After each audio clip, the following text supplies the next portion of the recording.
You're so lovable. I love you so much, Daisy.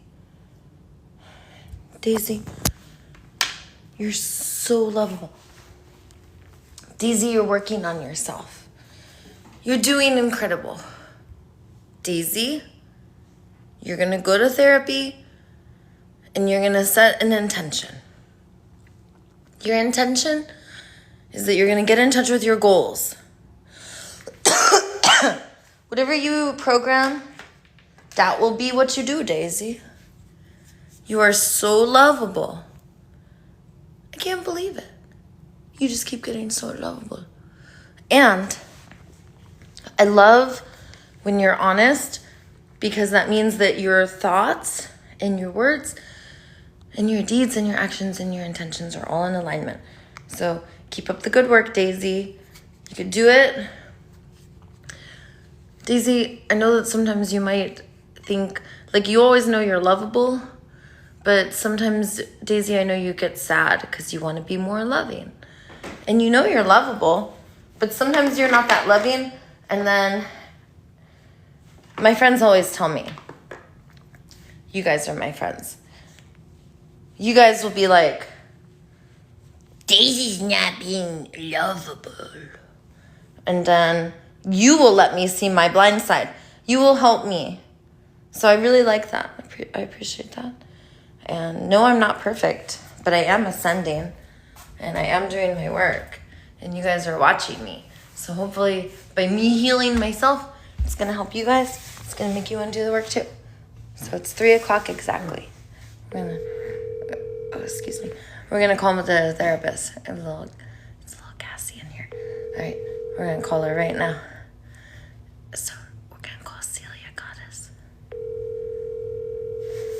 La, la, la.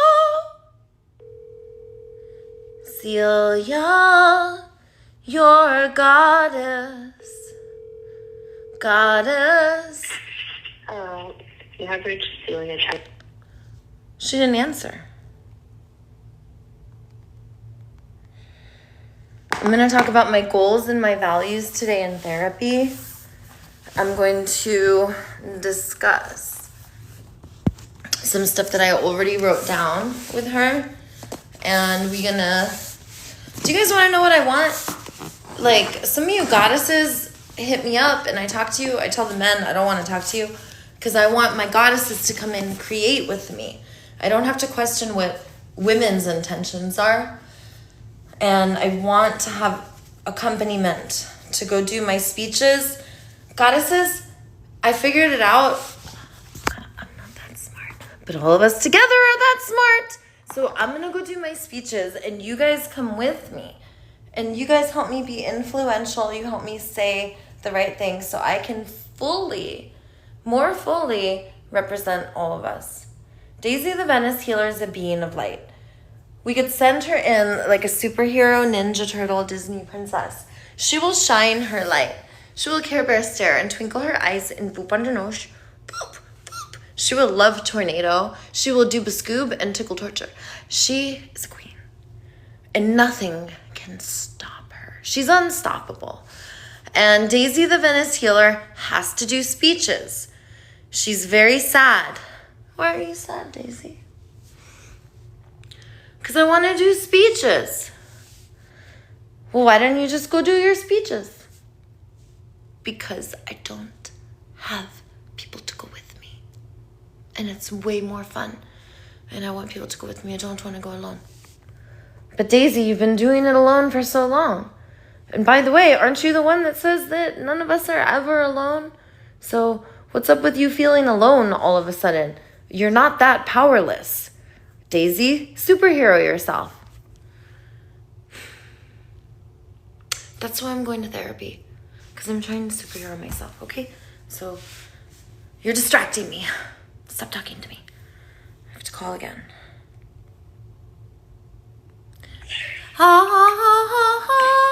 Goddess Celia, are you there?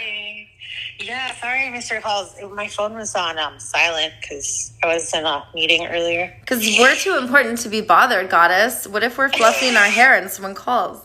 Oh my God. I love it and I honor you. Yeah. How are you? I am feeling numb, and the numbness has a lot of energy under it, and it has a lot of pain. And I guess I'll just give you a nutshell, and then I'll let you know my intention for the session is to work on my goals, short and long term, and the values that we were talking about, because I've been excited about that since we did that. Give me a second.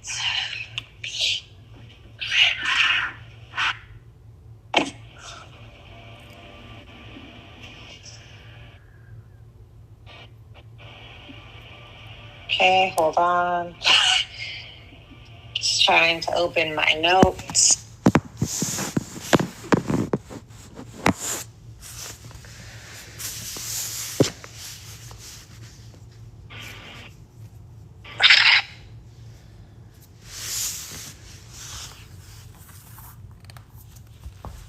Sorry, give me 1 second, okay?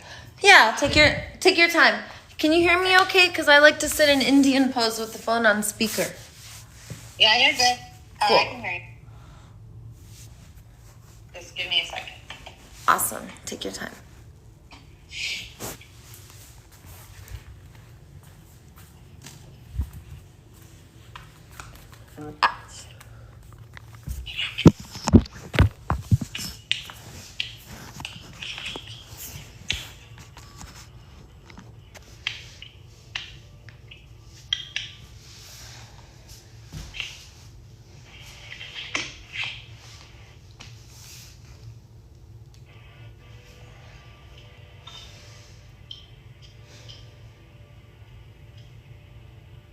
I just had to sign into my notes. But you were saying that, you feel kind of numb right now. But there's also a lot of energy around it. That's right. I feel numbness, and it's charged, and it's painful, and it feels hollow in my stomach.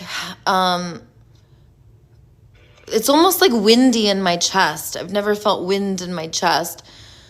And then there's like this, it's like a mixture. Like, number one, I'm ascending a lot, and we're doing a lot of work together. You help me a lot to process, the stuff with my second born child that I was going through, and his birthday's tomorrow.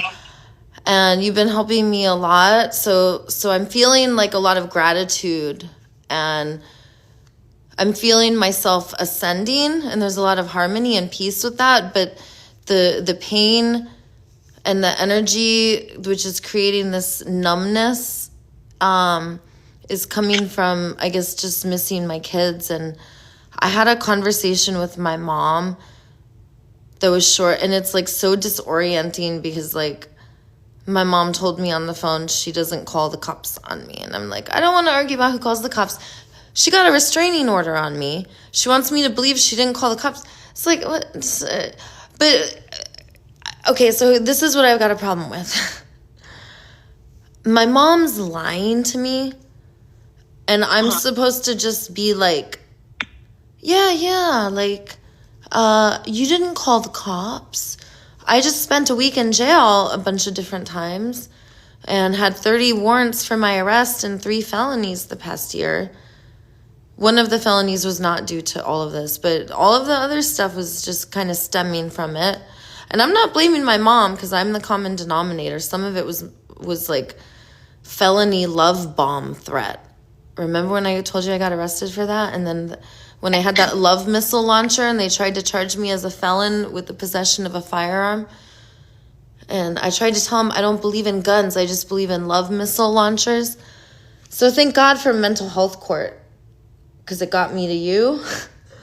So I feel a lot of like gratitude, like I said. But I feel like disoriented because what got me here is I've been losing my freedom because of lies. So the police and the sight of them strikes fear into my heart. And I think that's why I always want to go play with them and interact with them, because they're so scary. It's exciting. I have no idea what that is. Also, I've been thinking about it a lot. I am my father's twin. My father's Eugene Fodor. He's a famous violinist and also famous for his good looks. And I believe that a lot of this pain that I have wants to be channeled through performing arts. And my speeches and stuff, that's like a form of my performing arts. So there's a couple pieces that I'm going to bring everything together. I know I'm jumping around subjects, but it all touches together. Okay. So my mother brought up my performing arts, and I told her that I'm learning to do speeches really well. And I may be embarrassing to the family, but I'm going to be the best. And I'm going to keep doing what I do. And I know I am. I'm a performer. And I love everyone. That makes me unstoppable, because love's powerful. So I'm going to keep doing what I do. I'm like if Gandhi and Martin Luther King were not doing nonviolence, and if instead they found out about the power and glory of love, the whole planet would have already been awakened. But they didn't awaken it. And baby Jesus was the son of God. Celia, goddess, I think I might be the mother of God. And I think I might become here as Daisy the Venice healer to awaken everyone. And that's what kind of superhero I am.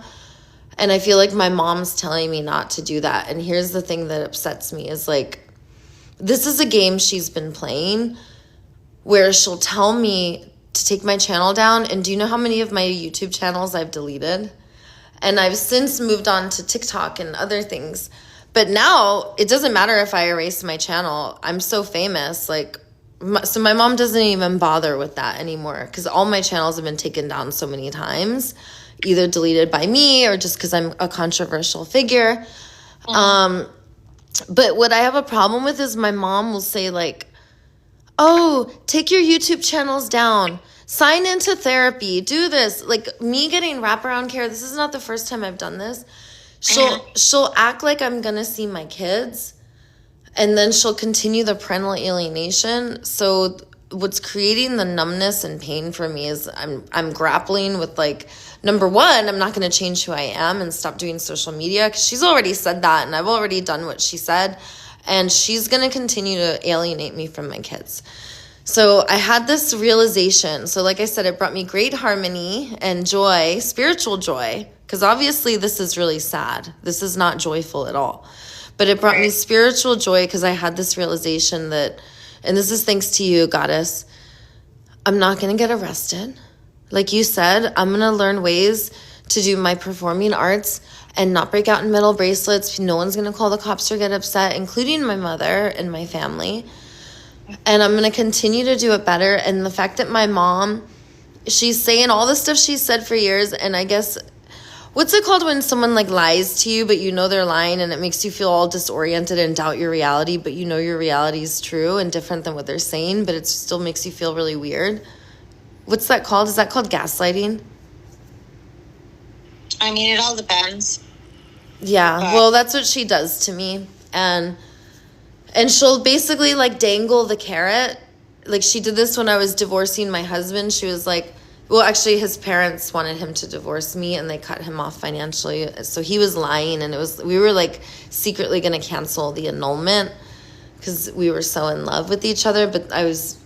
But he wanted to keep attacking me, and I told you that he left me because I wasn't available, but I would have kept doing the work, but he didn't want to. But the reason I was telling you that is my mom told his mom to tell him to tell me, because she's friends with his mom. She said, oh, just tell her I'll let her see her kids. And she'll do stuff like that, like get her to sign the papers. Tell her if she signs the papers, I'll let. And she didn't realize I was already going to sign those papers. I already knew she wasn't going to let me see the kids, but she'll do stuff like that. Like she'll like pretend like I'm going to see the kids, and she'll use it as control. So this is called leverage, right? So gaslighting and leverage. Is that what's happening to me? Okay, continue. Okay, so I was feeling like numb because of this. And at the same time, I thought about like, well, what is my mom feeling and needing? Like, she's a being of love and light too. And she's really lovable, just like me and you, Goddess Celia. I know you believe this is true. So what brings me peace and harmony is my mom's need is for space. When I identified that my mom, she just wants me to leave her alone. She wants me to leave my kids alone too. And although my kids probably don't want me to leave them alone and they want to see me, my kids know that I can't go to see them because I will break out in the metal bracelets again and they will take away everything I've worked for. Goddess Celia, which is also your part of what I worked for, because having this therapy with you is part of my healing journey. And I feel like mixed emotions. I feel disoriented, kind of acknowledging like being gaslit and having leverage used over me helps, but I feel sad about that. I feel a deep amount of peace and spiritual joy though, because when I identified my mom, I identified she needed space and that she was feeling scared. That my mom's actually terrified. And I also could identify that she loves me very much. And I started to think about like what would create a situation where she would be so scared that she would alienate someone she really loves and cause an immense amount of pain and suffering. Even though she knows it's going to do that, like why would she alienate me? And I realized like in the conversation, I didn't stick to topics like, what can I do? Of course you feel like that. How can I give reassurance? I didn't do that. So I guess in conclusion, I want to say that thank you for this work because it's helping me, because I was able to identify after talking to you that when I think about what my mom is doing is what's she doing wrong, I get angry and upset. But when I think about what she's feeling and needing, and just like you said, if I start to think about what reassurance can I give? How can I build trust? How can I meet her where she's at and meet her needs? Then I didn't feel angry or upset anymore. I did feel like hollow and sad and numb, but I think that as I do the work and we continue, that I'm going to keep doing better and I won't feel as bad as I feel now. And I would love to hear what you think about that. Yeah, definitely. Was this conversation happened like during the weekend or something, or? Earlier today. Earlier today. Okay. So it's brand new. Okay. And so she called and said, no, I don't want you to see them anymore. Because I remember last week you were saying she does want you to see them. She said that, see, she didn't see that. The problem is I get triggered. So she said, like, it's so disorienting because she always has excuses. Basically, the story is my kids do not want to see me. She is not calling the police or alienating me. She does not enemy image me. She wants my kids to see me. My kids choose not to see me. That's her story. And that I need to stop being so embarrassing, and I need to stop putting myself out there publicly because my kids are seeing it and they're embarrassed. That's her story. Right. And Goddess, I'm an intuitive. These are lies. It's just a different twist on the same thing. Like, she wants me to not be public. I told her I was going to make myself famous and that I was going to raise an army of love crusaders to go and get my kids. And that's what I'm doing. I'm raising an army of love crusaders to go and get my kids. Because there's a lot of parents like me who are being alienated from their kids, and their love is way too powerful also. And we're not, like, this is what I told my mom on the phone. I said, Mama, she said, how are you doing? I said, I'm thriving. I said, but I miss my kids a lot. I said, Chris's birthday's tomorrow. I have $150 for him, and I have all these presents and card, and would it be all right with you if I brought it tonight? His birthday's tomorrow morning. I want to get it there before his birthday. And my mother said he doesn't want to receive anything. He's very traumatized and very hurt. And I guess he gets flashbacks because I was late in breaking the chains of abuse and violence, and I was doing who knows what I was blacked out, including hitting my kids. So So I acknowledge it. And what I told my mom on the phone was like, yes, we need to heal. And yes, Mom, of course he feels like that. And of course he's traumatized and upset because he's probably remembering how I was. And we need to heal and do the repair work. And I told my mom, I will not try to take the kids away. I don't want to change anything that you guys got going. Anything that's going good, I don't want to touch. I only want to bring positivity. I am like a servant. I want you to think of me as like a humble servant, only here to be life enriching and meet needs. I only have beautiful, loving thoughts for you guys. My love is limitless and boundless. I told her that I loved her and the caregivers, and I thought that we could all be friends and co-parent really well, and that I repeated, like, I'm not going to try to take the kids out of the home they're in. And I understand that So why do you keep on saying you're not going to try to take the kids? Is it because here's why I keep saying that. Yeah. Because there's financial incentive for all of them to keep my kids. I was getting $14,000 a month in child support, and my children represent a certain lifestyle to my mother. And I don't want her to think I'm going to do anything to that. In fact, I want to pay child support to these people. What I want is a co-parenting scenario where I share custody and we can all decide together who spends time when. And I don't want to take the kids away or control or force. I just want to come in very humbly and very vulnerable, asking things like, how can I support your thriving? Where can I fit in? Because I understand that right now they're like, ooh, give us a lot of space. Like, we don't want you around. So That's not what they're saying. They're not saying we don't want you around. No, help me then. I don't think that's what they're saying. I mean, I think, like, your mom was like, go to therapy, work on yourself. I think,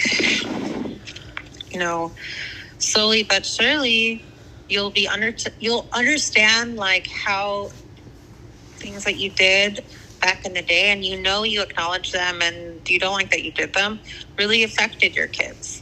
So it's not like things can just go back to normal like this. It's going to have to be slowly. Well, this is the other thing I told my mom. You just reminded me of something else I said. Because my mom said the same thing that you just said. Okay. So I responded and I said, yes, I would love to begin to build trust.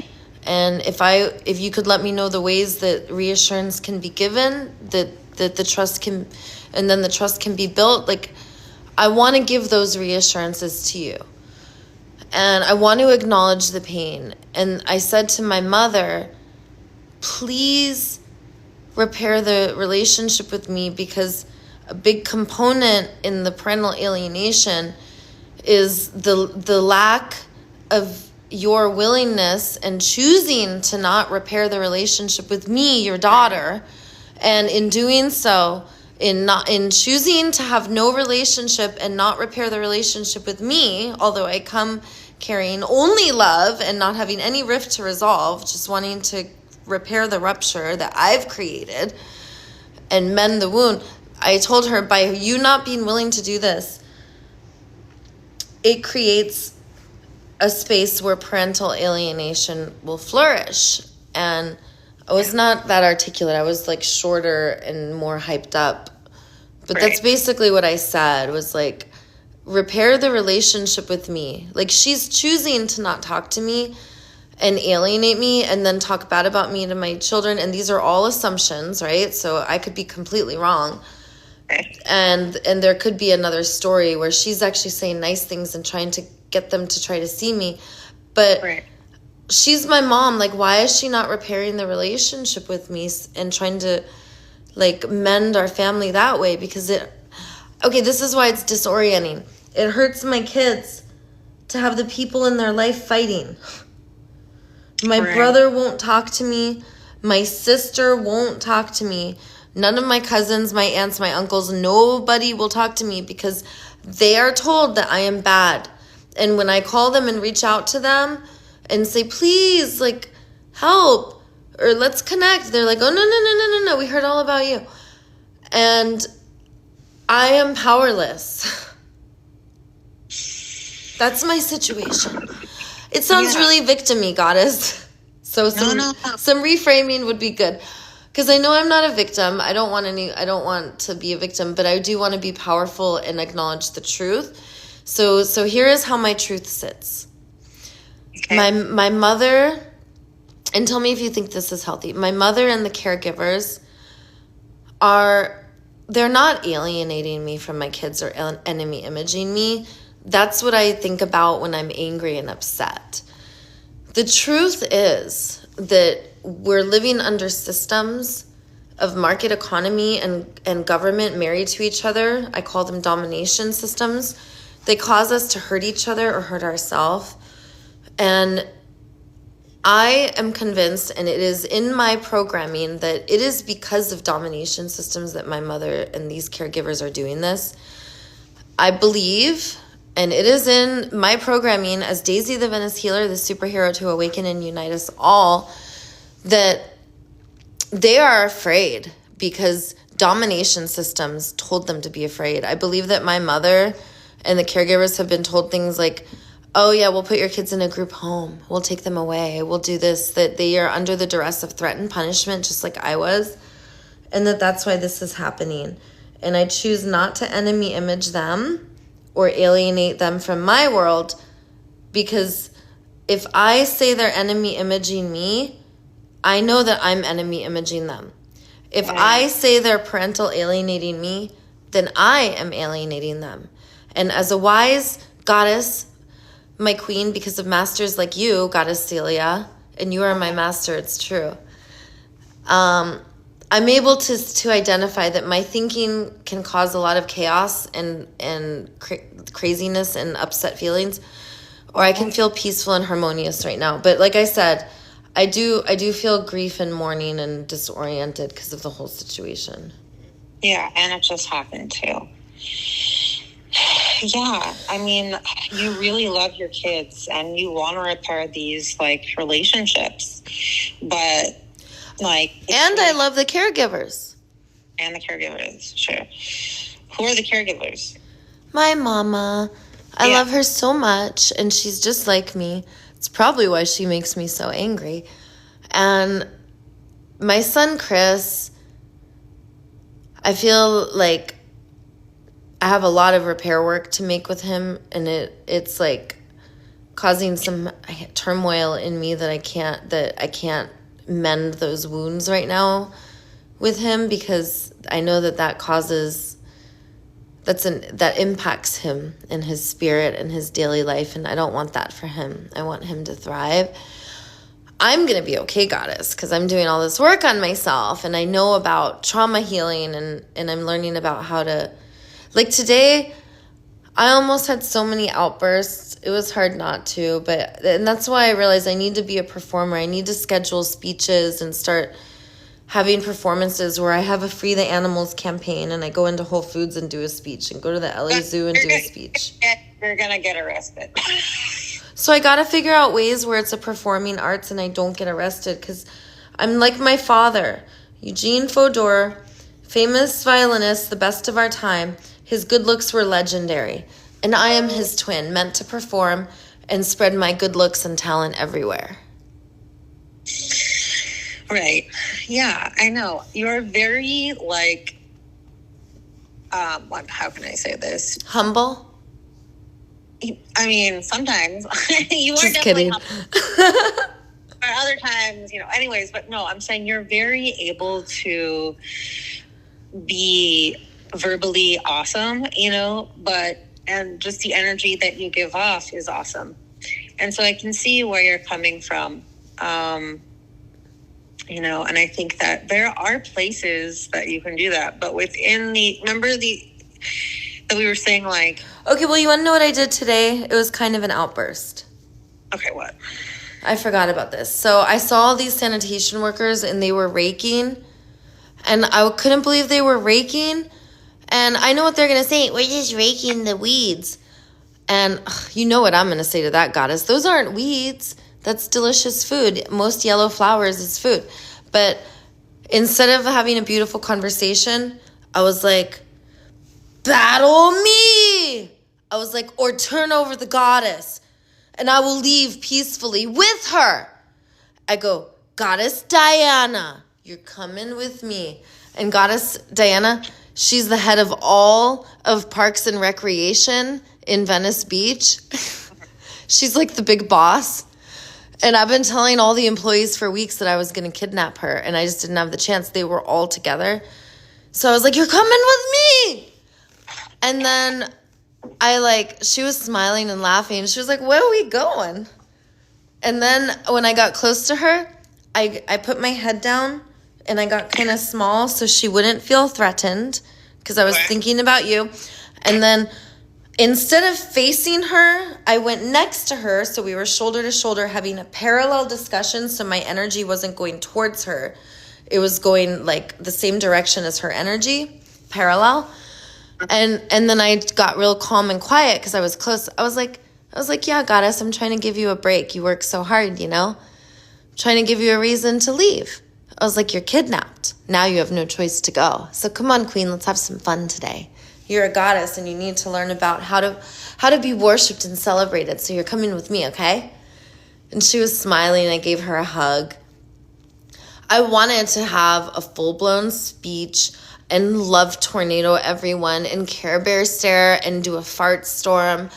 And then I wanted to turbo Care Bear stare. I wanted to have like a full-blown outburst. And I think it's because that energy I told you about, remember how I told you it was energized pain covered by numbness? Mm-hmm. That's an explosion inside of me. That's my pain. Yeah, I mean, I think what's happening right now is that you felt really angry from the result of what happened with the phone call. And so all that like energy and emotion that you had with that phone call is coming out from you. And, you know, as we talked about, sometimes that anger comes from pain. And you even said that, you know. Yes. We have to remember that. It's like, and I know what anger is. In my brain, it's like I have a choice. Do you want to feel powerful or do you want to feel vulnerable? And if I feel powerful, then I'm projecting my pain. If I feel vulnerable, then I cry and I feel sad and I can feel my pain and then I get to discharge and release it. But I've noticed that the anger and the rage is toxic and that I could literally feel adrenaline and cortisol coming out of my adrenal glands in my, like where my rib cage has, it's like an upside down heart, you know, your rib cage, so where the little heart Scooby-Doo swoop is. Yeah.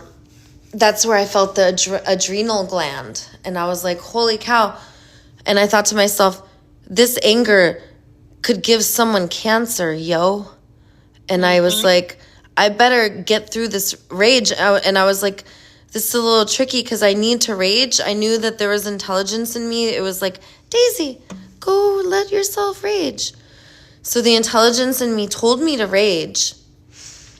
But I also knew the rage was going to kill me. So I figured out that there's healthy ways to rage. And I also figured out that rage is a result of unnatural thinking. Like you were just helping me to reframe. Like it's easy to get stuck in the enemy imaging. Like they're enemy imaging me. And then I'm stuck in enemy imaging because I think they're enemy imaging me. And I noticed that the second people stop doing it to me, it's because I healed it in myself. And right now, a lot of my friends are attacking me. Like, remember Goddess Diana? I had to block her. Another friend, Minnie Manson. My friend Allgood. I had to take space from all these people because they're attacking me. And I'm like, whoa. Because I know that after extinction bursts, when I'm done attacking, then I have to learn how not to be available to be attacked. Kind of like when I learned not to hit. And when I wanted my husband to stop hitting me, I realized that I was hitting cars and hitting people out in the community. So I had to learn how to stop hitting, and then he stopped hitting me. Actually, he left me. But that was So I think that's what people like. The attacking is verbal shredding. It's verbal attack. So I learned how to stop physical attack. I think I'm learning how to stop verbal attack, Goddess. What do you think? Because I think I had extinction bursts, and now I'm in the stage of not being available for others to verbal attack. I think you're definitely on the right path. I think you're starting to be aware that some of the verbal communications doesn't serve yourself or the ones that you love. So you're trying to find alternative ways of like understanding that, like, yes, there's a lot of pain in you, but you can be effective and successful and happy, just even happy, without that pain always in front of your brain. You know? I love that. And pain is enough to guide everything that you do. I had some evidence come into my awareness while you were speaking too. Mm-hmm. When my conversation with my mother ended, I sent her a really beautiful, loving text telling her I just had love for her. I was also going to say, you should maybe write a letter. I did. I wrote her, and I told her that I would patiently wait with grace and love that was limitless and boundless for everyone, for my children to come back into my world when they were ready. And that I received the message that everyone wants space, so I'm going to give them space. And everyone also knows I want to see my kids. My kids know I want to see them. So I told her I will wait for them to come to me, and that's where I left it. And I'm just going to have my advocate reach out to her every once in a while. And I'm not even going to talk to my advocate about it because it puts me in turmoil. I suffer when I think about it. Okay. So you feel like if you talk to her about it, it's kind of like re-escalate the feelings about it, right? It gives her a chance to use leverage and gaslight and lie to me, and I don't like that. I don't like how it makes me feel. So, like telling me that she's not calling the cops on me. Like, what a joke, dude. How could you say that to me when I spent time behind bars, yo? You know, I spent weeks at a time behind bars. Multiple times I was locked up. And they came and got me, guns drawn. Like 4 or 5 times I had like 20 guns on me. You know how scary it is? Having the cops pull their guns on you coming into your home. I've had cops come into my home twice with like 20 guns and search everything I own, put my stuff in evidence, take me away. And then even like getting booked is traumatic. And I am traumatized to the point where I am tired. Like I'm shaking and I'm traumatized to the point where when I see police, when I see enforcers, I want to cry. When I see Parks and Recs raking up the weeds, I want to cry, and I want to kidnap all of the superheroes. I want to take my yoga ribbons and I want to pretend that they are love lassos until it comes true. And I want to believe in my love so much that I'm able to use my love lasso to kidnap all of them and take them all to my temple. And it's only because I don't have somewhere to transport them that I haven't done this. And I tell them this, Goddess Celia. It's the truth. Okay. The city workers are well aware of it. And as soon as I build my temple, I'm going to kidnap them, and the police will come, and they'll be there to save them. And then it'll be like, well, what happened to the police? And then all of a sudden the National Guard will come, and then no one will hear from the National Guard. Goddess, no one will hear from anyone. But I'm curious, like, why do you use the word kidnap? Because it's a superhero love kidnapping. And when I kidnap them, it's under the duress of tickle torture. There's no penal code for this. So with my genius intelligence, I derived a plan where I use a love lasso. That's what I call my yoga ribbons. I love tornado the love lasso around them. Most of them come willingly. And I just have to have them hold a piece of the yoga ribbons. And then I take them to my goddess temple. And then I twinkle my eyes at them and play healing music and put them into yoga poses and hypnotize them into a state of bliss where they transcend to another dimension, and they're in ecstasy and joy. And they just don't leave because they love it so much. And they can't use violence or enforcing or escalation. They don't know what to do because my love is so debilitatingly powerful. And the National Guard comes, everyone comes. And they can't believe everyone, there's just like bodies everywhere. And it's not the kind of bodies you're thinking of. It's bodies that are transcended into another dimension because they've been love engulfed. And we've never been love engulfed. So there's a lot of pain that has to be released. And after being shocked into another dimension, then they'll probably have to cry. And my world, although a lot of people are like, what's that world? That's not our world. That's my world. And goddess, if I got it, you're going to get it. And you already got it. And everyone's going to get it because I'm so contagious. I'm so contagious. My love and my play and my gorgeous inside and out genius about the power of our love and care for all is unstoppable. And that's why I'm going to kidnap them. And I keep having outbursts because I know, like, everyone's like, don't do speeches. You're going to get arrested. They don't realize what I'm doing. My goddess. So you want to kidnap and show these people love? I'm so happy I have someone to say this to out loud and who actually knows I'm being serious and takes me seriously. But what about doing that to yourself first? To be someone that educates and spreads love, you also need to start with yourself, because then you can do that in a healthy way, in a way that it doesn't affect people, you know? That's what I want. Right. That's what I want. And I want people to tell me how to do that. I don't want them to tell me not to be a superhero.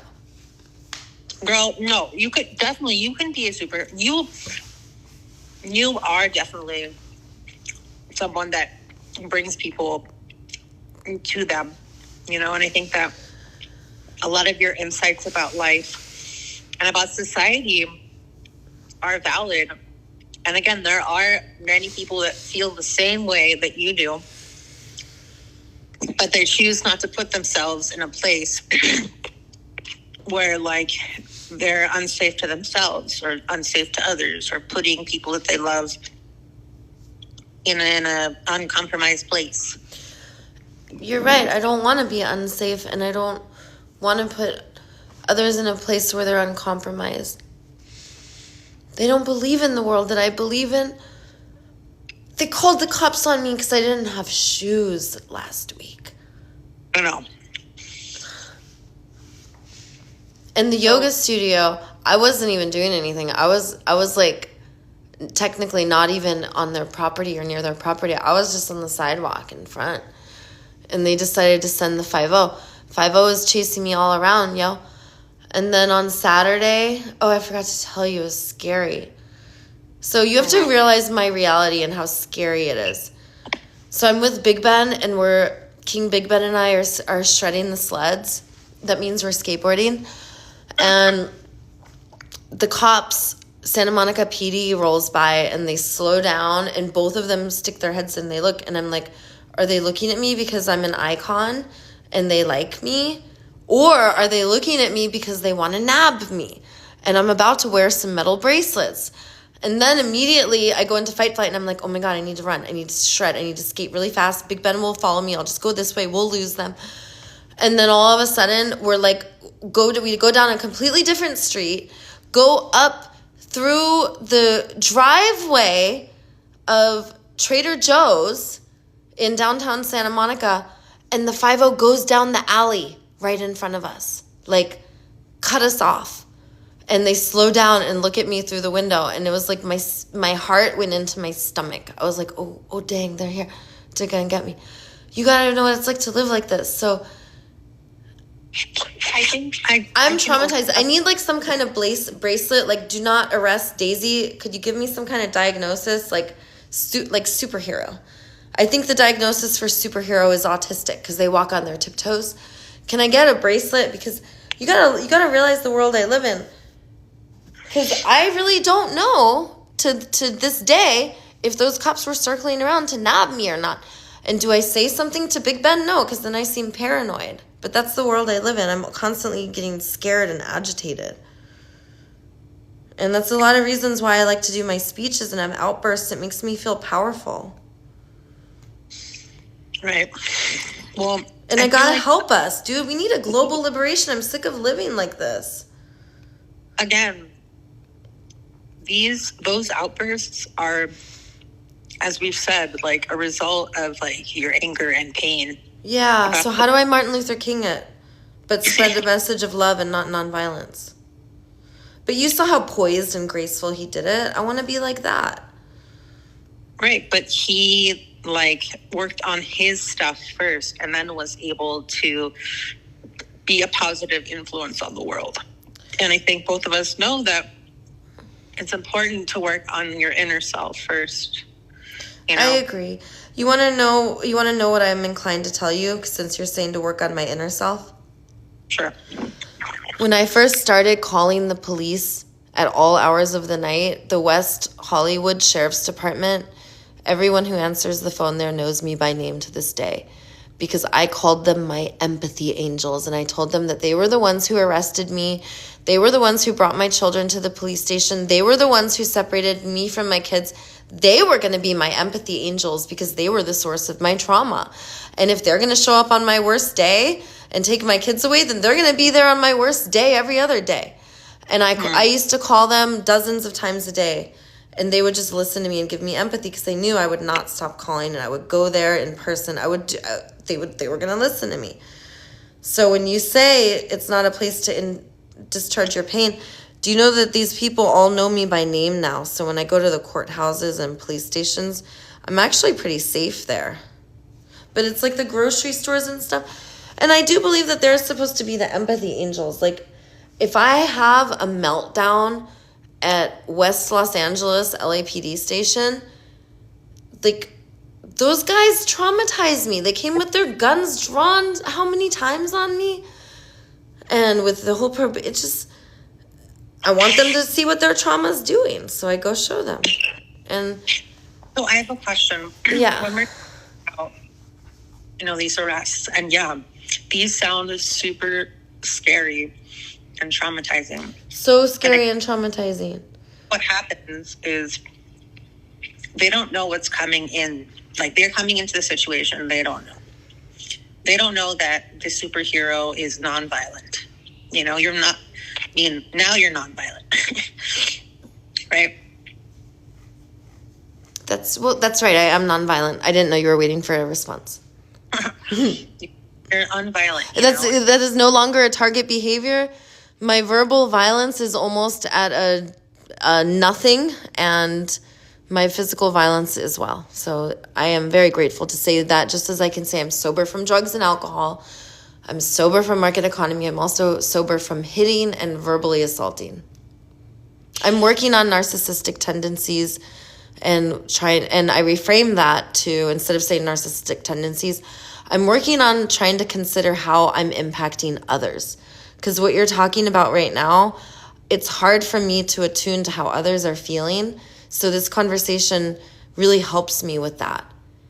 Because when you remind me to be like, think about how you're making others feel, that really helps me. And I guess what I want, I know you can't tell me how to do it, but I wish you could like give me actionable, doable things and be like, Daisy, first you get on your superhero stage, flip the shred sled in the air, catch it midair, and then sing a musical. And tell me exactly what to do. Right. But I know you can't, so. Or can you? I can give you ideas, and then. I would love that, because, Goddess, I need to perform and I need an outlet. And I don't want to get arrested. You're right. I want to do it better. I don't want to embarrass my children. Even though my son turns 15 tomorrow, so my boys are 15 and 16 years old. My daughter's 9. Isn't that a joke? I'm supposed to not embarrass my 15 and 16-year-old boys. Right. Okay. Is that like some kind of a joke? I have a question. Yes.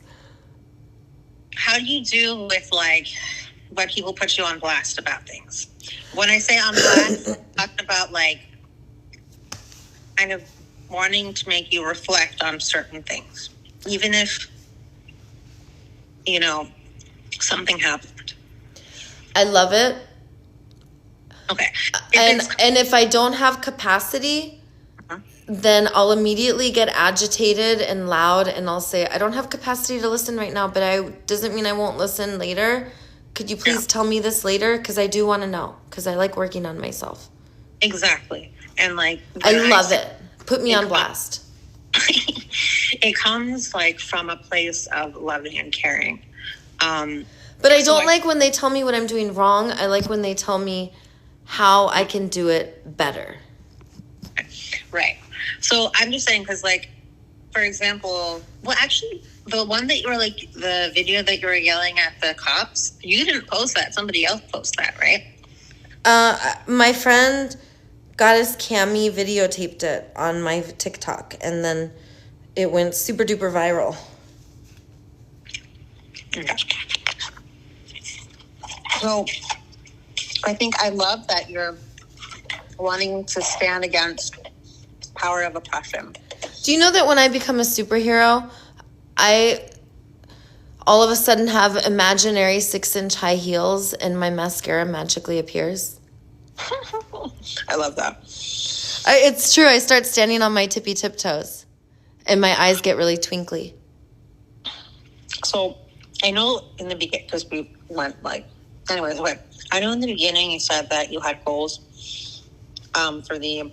Yes. We don't have time to talk about that, though. We only have 10 minutes left, but we could go over it quick because I want to honor your time, Goddess. I took an hour and a half of your time last week.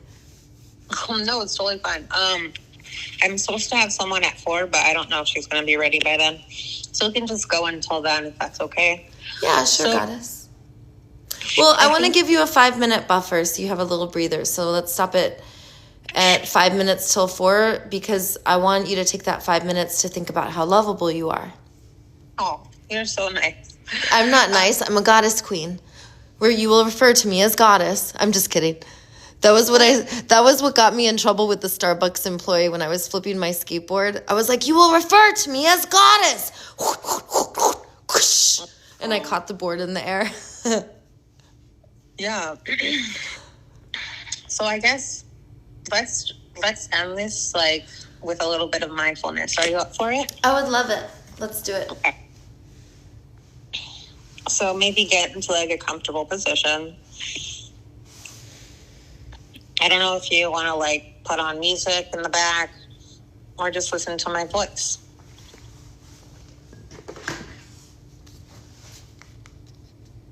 Let me know when you're ready.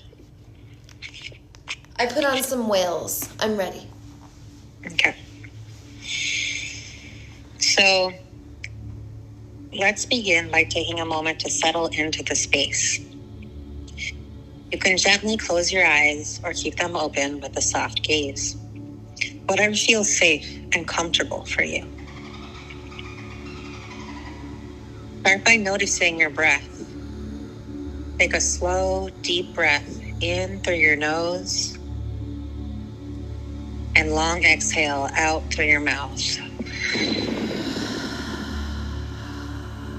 Okay, let's do that one more time. Deep breath in and full breath out. Now, just allow your breathing to return to its normal rhythm. Just notice the inhale and the exhale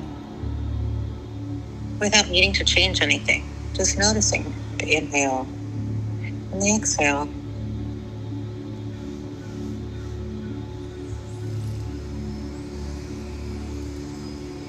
Just noticing it. Just noticing the in and the out. Put your hands on your chest where your heart is and feel your chest going up with the breathing and down. Feel your heartbeat. So bring your attention to the sensations in your body. Feel your feet pressing into the floor. The weight of your body supported by a chair or on the floor. Your hands can be rested in your lap or wherever you want.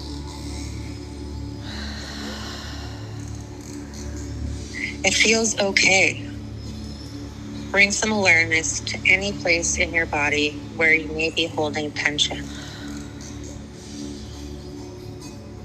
Maybe your shoulders, or your jaw, or your hands, or your stomach. Just be aware of those places in your body.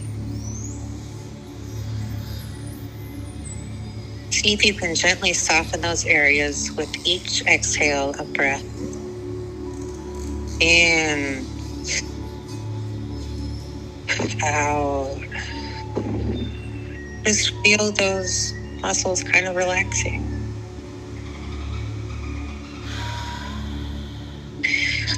Thoughts might come and go right now, and that's totally normal. You don't have to stop your thoughts. Just notice them. Just notice those thoughts. And gently bring your attention back to your breath.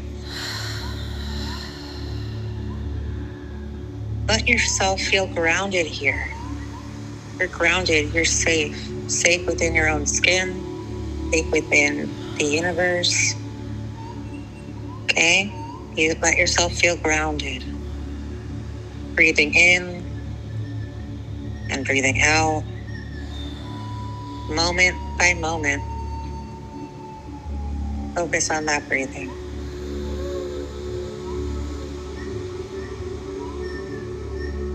Get a little bit more. Just give it some time for the breathing. Breathe in love and affection for yourself and for others. And breathe out the negativity and the hatred. And know that things are possible. So, you might notice sounds around you. Try to observe them without judgment. Just noticing the presence of sound. Then returning to your breath. It's noticing the sounds. Notice how your breath feels in your body. Maybe you feel the air moving in and out of your nose, or the rise and fall of your chest or belly. And just relax, regular breathing, in and out. You're not trying to achieve anything right now. You're just allowing yourself to be present, here in this moment. Let's take one more slow breath together. Inhale and exhale.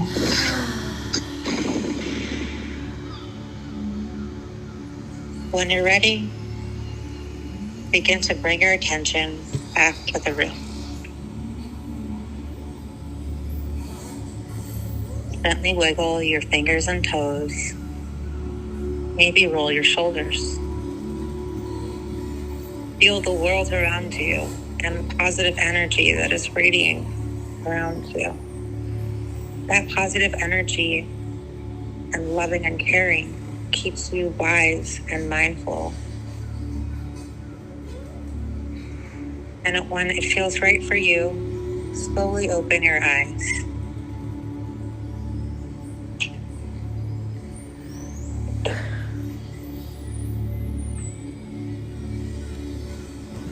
I was going into gamma brain waves when my brain started to think. You immediately started to say, it's okay if you're thinking. And then my brain stopped. It was like, you're like a goddess guru of healing, meditation, and love.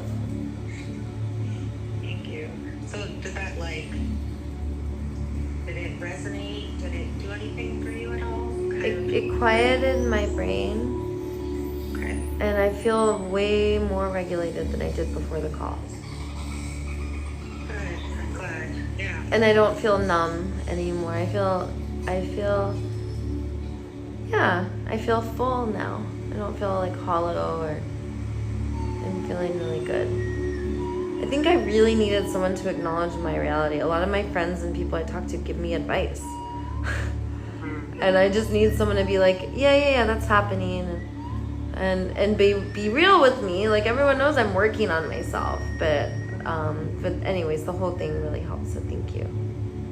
Yeah, definitely. I know, like, just being listened to and having this space to talk about, like, those fucked up shit that happened and, like, how you feel in a safe spot is life-changing sometimes. Totally life-changing. And just know that there's more